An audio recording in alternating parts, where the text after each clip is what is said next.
আমরা আজকে দেখব প্রাইস ইফেক্ট জিনিসটা কি, এটাকে কীভাবে সাবস্টিটিউশন ইফেক্ট এবং ইনকাম ইফেক্ট দিয়ে ভাঙা যায়। তো এটা আমরা প্রথমে হিক্সিয়ান মেথড সেটা দিয়ে আগে এটার এক্সপ্লেনেশনের গ্রাফটা দেখব। সো আমরা বেসিক্যালি আজকে দেখব হচ্ছে মূলত প্রাইস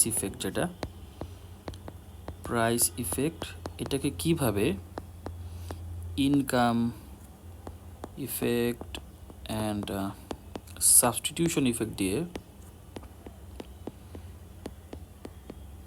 ভাঙা যায়।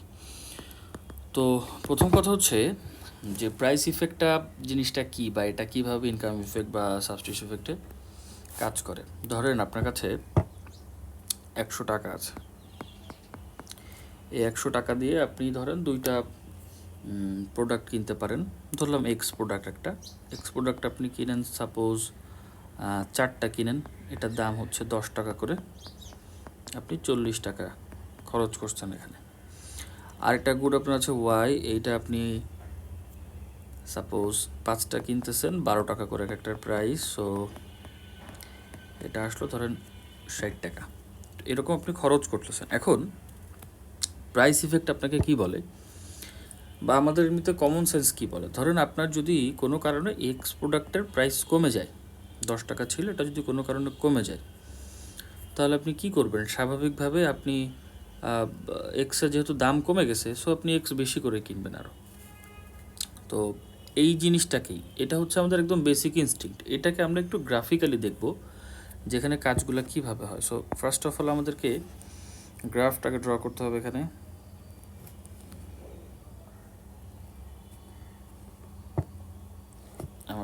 আমরা এই দিকে দিলাম হচ্ছে গুড এক্স, আর ওয়াই এক্সের দিকে হচ্ছে আমাদের গুড ওয়াই। আচ্ছা, তো প্রথম কথা হচ্ছে ইনিশিয়ালি আপনার একটা বাজেট ছিল, এই হচ্ছে আমি ধরলাম আপনার বাজেট লাইন। সরি, এটা একটু আমরা সুন্দর করে আগে ইনিশিয়াল স্টেজে এই হচ্ছে আপনার বাজেট লাইন। আচ্ছা, এখন এখানে আপনার একটা ইনডিফারেন্স কার্ভ আছে, এখানে একটা ইনডিফারেন্স কার্ভ আছে, এখানে এটা এরকম একটা ইনডিফারেন্স কার্ভ। তো ইনডিফারেন্স কার্ভ থেকে আমরা এখানে ইকুইলিব্রিয়াম পয়েন্ট যদি বের করি, দাঁড়ান এটাকে আর একটু সুন্দর করে আঁকাইতে হবে, নাহলে পরে এক্সপ্লেন করতে ঝামেলা হয়ে যাবে।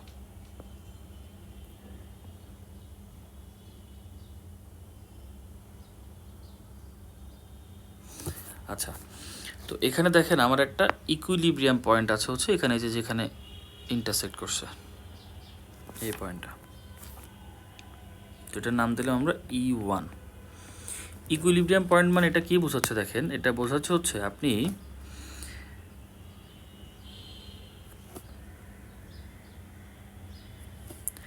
আপনি এখন এই যে গুড এক্স, এটা আপনি কিন্তু কিনতেছেন হচ্ছে, সরি, এইটা আপনি কিনতেছেন এক্স পরিমাণে, এবং গুড ওয়াই আপনি কিনতেছেন, আমি ধরলাম যে ওয়াই অ্যামাউন্টের, যে এতটুকু আপনি গুড ওয়াই কিনতেছেন, আর এতটুকু আপনি এই যে এখান থেকে এতটুকু আপনি গুড এক্স কিনতেছেন।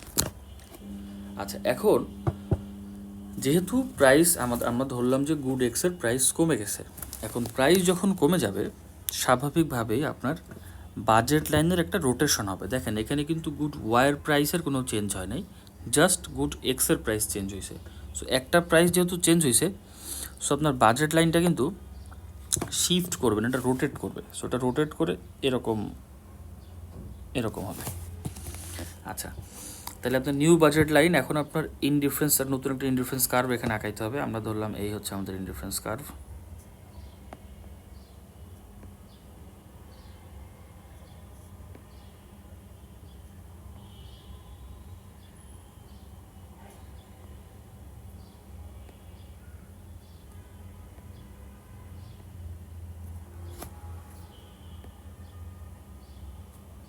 আচ্ছা, তাহলে এখানে আমরা দেখি ইকুইলিব্রিয়ামটা আমাদের কোথায়, এইখানে হচ্ছে ইকুইলিব্রিয়াম।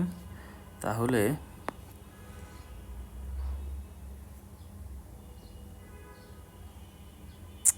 কোনটা ধরি আর কোনটা যায়, আচ্ছা, এই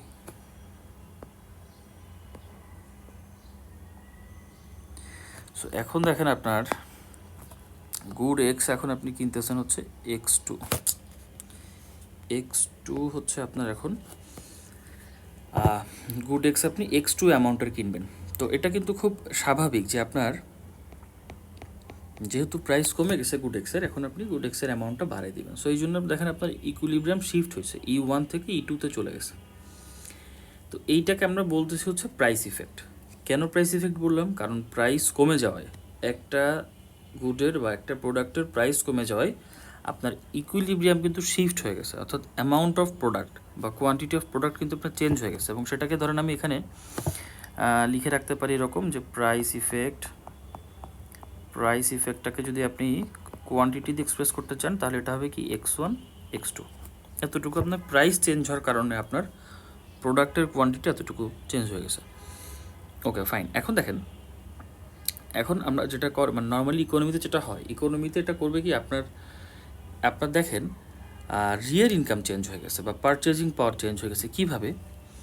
আপনি সাপোজ আগে 4টা গুড কিনতেছিলেন 10 টাকা করে 40 টাকায়, এখন ধরলাম আমি এই গুডের প্রাইসটা, গুড এক্সের প্রাইসটা নিউ প্রাইস হয়ে গেছে ধরেন 5 টাকা।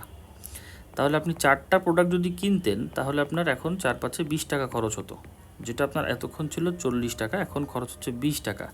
তার মানে দেখেন 40-এর থেকে 20 বাদ দিলে এই 20 টাকা কিন্তু আপনার ইনকাম টেকনিক্যালি বেড়ে গেছে, আপনার হাতে থেকে যাচ্ছে টাকাটা এক্সট্রা। সো এটা কিন্তু আপনার ইনকাম বেড়ে গেছে, এটাকে আমরা বলতেছি রিয়েল ইনকাম ইনক্রিজ হচ্ছে বা আপনার পারচেজিং পাওয়ার বেড়ে যাচ্ছে।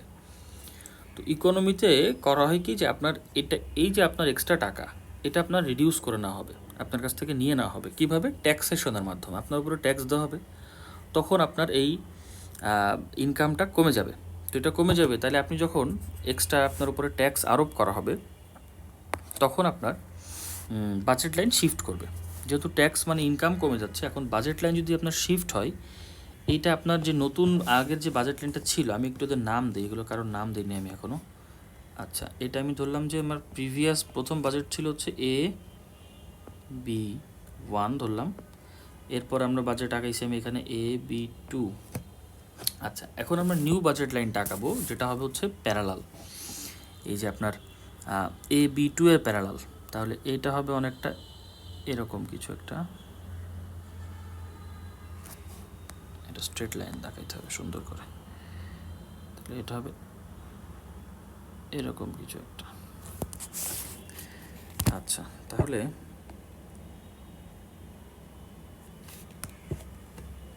ওকে, তাহলে এই হচ্ছে আমার new budget line. New budget লাইনটার আমরা নাম দিই ধরেন A1B3। ওকে, এখন দেখেন এই আপনার ইনকাম কিন্তু আমি কমাই নিব এমনভাবে যাতে আপনি ওই যে আপনার ফার্স্ট যে ইনডিফারেন্স কার্ভ ছিল, এই যে ফার্স্ট ইনডিফারেন্স কার্ভ IC1, এটা শুরুরটা, আপনার নতুন ছিল IC2। সো আমি চাচ্ছি আপনি আপনার আগের আইসিতে ফেরত যান, অর্থাৎ আগের যেই স্যাটিসফ্যাকশন লেভেল ছিল আপনি সেখানে ফেরত যাবেন। এইভাবে আমি ইনকামটা কমাই নিয়ে আসছি। দেখেন আমার কিন্তু নতুন বাজেট লাইনটা IC এর সাথে ট্যানজেন্ট হয়েছে। তো এখানে আমি ধরলাম যে আমার নিউ ইকুইলিব্রিয়াম চলে আসছে, এই যে এখানে ইন্টারসেক্ট করছে নিউ ইকুইলিব্রিয়াম, নতুন বাজেট লাইনের সাথে আগের IC কার্ভ সেটা যেখানে ইন্টারসেক্ট করলো সেখানে আমার হলো নতুন ইকুইলিব্রিয়াম E3। ঠিক আছে, তো এখন আপনি দেখেন, এবার জিনিসটা ভালো করে বোঝার চেষ্টা করেন।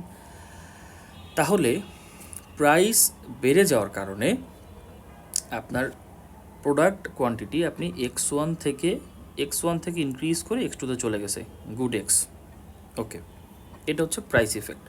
আচ্ছা, এখন আপনার ইনকাম আমি কমায় নিলাম, ইনকাম রিডিউস করে দিছি আপনাকে। তো ইনকাম রিডিউস করে দেওয়ার কারণে দেখেন আপনি তাহলে একটু আগে প্রোডাক্ট কিনতেছিলেন X2, ইনকাম রিডিউস হওয়ার কারণে আপনি কিন্তু এখন প্রোডাক্ট কিনতেছেন, দেখেন খেয়াল করে,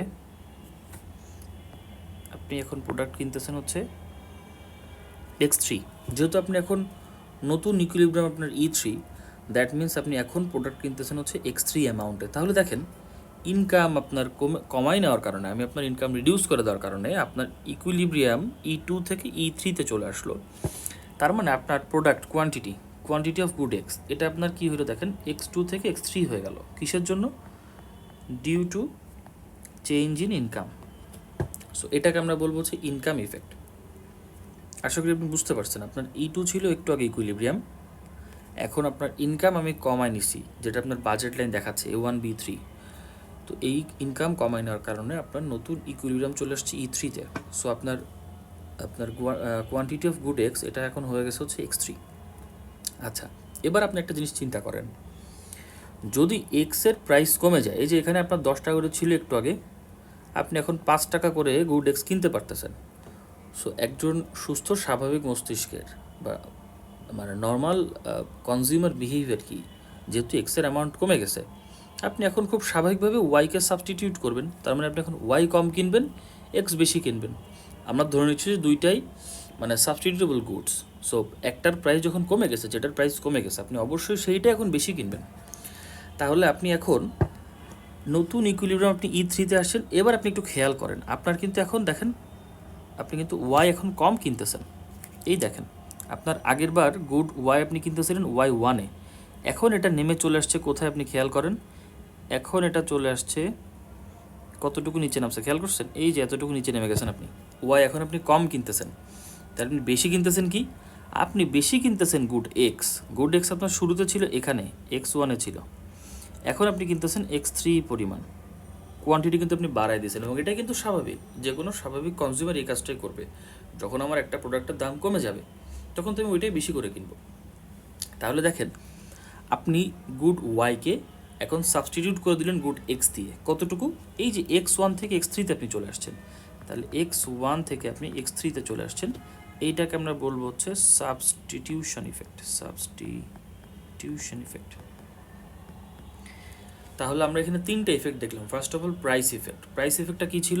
প্রাইস ইফেক্ট ছিল যখন আপনি ফার্স্ট অফ অল ছিলেন ইকুইলিব্রিয়াম E1-এ, প্রাইস চেঞ্জ হওয়ার কারণে আপনার নিউ ইকুইলিব্রিয়াম চলে গেল E2-তে, এবং স্বাভাবিকভাবে আপনার কোয়ান্টিটিও তখন চেঞ্জ হয়েছে, X1 থেকে X2-তে আপনি চলে গেছেন। এটা হচ্ছে প্রাইস ইফেক্ট। আচ্ছা, আপনার কাছ থেকে ইনকাম আমি নিয়ে নিলাম, ইনকাম আমি কমে ফেললাম, দ্যাটস ওয়াই আপনার ইকুইলিব্রিয়াম এখন E2 থেকে শিফট হয়ে E3-তে চলে গেল। অর্থাৎ আপনি একটু আগে গুড কিনতেছিলেন X2 কোয়ান্টিটির, সেটা এখন আপনি X3-তে চলে আসছেন। এটার নাম হচ্ছে ইনকাম ইফেক্ট। ইনকাম কমে যাওয়ার কারণে এই ইফেক্টটা কাজ করতেছে। আচ্ছা, আর আপনার আলটিমেটলি প্রথম ইকুইলিব্রিয়াম ছিল E1-এ, কিন্তু যেহেতু এক্সের প্রাইস কমে গেছে, এক্সের দাম কমে গেছে, যে কারণে আপনি এখন এক্স একটু বেশি কিনতেছেন, ওয়াই একটু কম কিনতেছেন। এই কারণে আপনার ইকুইলিব্রিয়াম আসলে শিফট হয়েছে আসলে E1 থেকে E3-তে ফাইনালি। তার মানে আপনার X1 ছিল প্রথম দিকে যা কিনতেছিলেন X1 অ্যামাউন্টের গুড, এখন আপনি ওয়াই কমাই দিচ্ছেন, এক্স বাড়াই দিচ্ছেন, দ্যাটস ওয়াই আপনার নিউ চেঞ্জটা আসছে হচ্ছে X1 থেকে X3-তে। তাহলে যেহেতু আপনি এখানে ওয়াইকে সাবস্টিটিউট করে এক্স কিনতেছেন, এই জন্য এই ইফেক্ট হচ্ছে substitution effect, which is X1 X3। এখন যদি আমি এটা ম্যাথমেটিক্যালি দেখি, তাহলে দেখেন এই ফিগার থেকে লেখা যায় যে X1 X2 equal to X1 X3, এই যে X1 X3 plus X3 X2 বা X2 X3 যেটা লেখেন। তার মানে এখন আপনি দেখেন এই জিনিসটা মিলছে কিনা আমাদের। X1 X2 ছিল প্রাইস ইফেক্ট, এই যে প্রাইস ইফেক্ট, এটা সমান সমান কী ছিল, ইনকাম ইফেক্ট, এই যে আপনার income effect plus substitution effect, এই যে আপনার সাবস্টিটিউশন ইফেক্ট। সো এই মেথডটা হচ্ছে হিক্সিয়ার মেথড। হিক্সিয়ার মেথডে মূলত আমরা ইনকাম, রিয়েল ইনকামটাকে আমরা কনস্ট্যান্ট রাখতে চাই, পারচেজিং পাওয়ারটাকে আমরা কনস্ট্যান্ট রাখতে চাই, তখন আমরা ইনকামটা কমায় নিয়ে আসি। এই যে ইনকামটা আপনি কমায় নিয়ে আসছেন, বাজেট লাইন B2 থেকে আপনার সেটা শিফট হয়ে A1 B3-তে চলে আসছে, এটা হচ্ছে ইনকাম কমে গেছে। তো এটা হচ্ছে হিক্সিয়ান মেথড। আমরা পরবর্তীতে স্ল্যাটস্কি মেথড যেটা, ওখানে হচ্ছে আপনার ওইটাও কিছুটা একরকম, ওটা কস্ট ডিফারেন্স দিয়ে এক্সপ্লেন করা হয়, ওইটা আমরা নেক্সট ভিডিওতে দেখার চেষ্টা করবো।